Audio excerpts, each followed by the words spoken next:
ವೀಕ್ಷಕ ಬಂಧು ಬಾಂಧವರಿಗೆ ನನ್ನ ನಮಸ್ಕಾರಗಳು. ಒಂದು ವಿಶಿಷ್ಟವಾದ ದೇವಸ್ಥಾನದ ಬಗ್ಗೆ ತಿಳಿದುಕೊಳ್ಳೋಣ. ಗುಡಿಯ ರಹಸ್ಯದ ಬಗ್ಗೆ ಇನ್ನೂವರೆಗೆ ಯಾವ ವಿಜ್ಞಾನ ತಂತ್ರಜ್ಞಾನ ಕಂಡುಹಿಡಿಯಲು ಸಾಧ್ಯವೇ ಆಗಿಲ್ಲ. ಹೌದು ವೀಕ್ಷಕರೇ, ನಾವು ಮಾತನಾಡುತ್ತಿರುವುದು ಜಗನ್ನಾಥಪುರಿ ದೇವಸ್ಥಾನದ ಬಗ್ಗೆ. ಈ ಗುಡಿಯ ಮೇಲೆ ಇರುವ ಧ್ವಜವು ಯಾವಾಗಲೂ ಗಾಳಿಯ ವಿರುದ್ಧವಾಗಿ ಹಾರುತ್ತದೆ. ಇದು ಏಕೆ ಎಂಬ ಪ್ರಶ್ನೆಗೆ ಯಾವುದರಲ್ಲಿ ಉತ್ತರ ಸಿಗುವುದಿಲ್ಲ.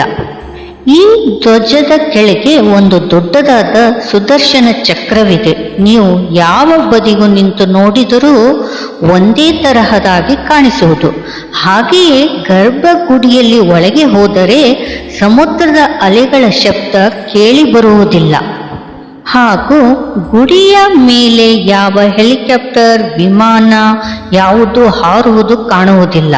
ಯಾವ ಪಕ್ಷಿಗಳು ಮೇಲೆ ಹಾರುವುದಿಲ್ಲ.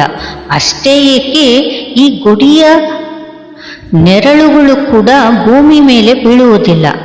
ದೇವರ ಪ್ರಸಾದ 7 ಗಡಿಗೆಯ ಒಳಗೆ ಮಾಡಲ್ಪಡುತ್ತಾರೆ. ಒಂದರ ಮೇಲೊಂದು ಇಟ್ಟು ಅಡಿಗೆ ಮಾಡುತ್ತಾರೆ.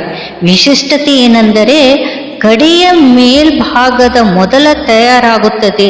ಇವುಗಳನ್ನೆಲ್ಲ ರಹಸ್ಯದಿಂದ ಕಂಡುಹಿಡಿಯಲು ಆಗಲಾಗದ ರಹಸ್ಯವಾಗಿದೆ. ಇದಕ್ಕೆಲ್ಲ ಕಾರಣ ಆ ಜಗನ್ನಾಥ ದೇವರು.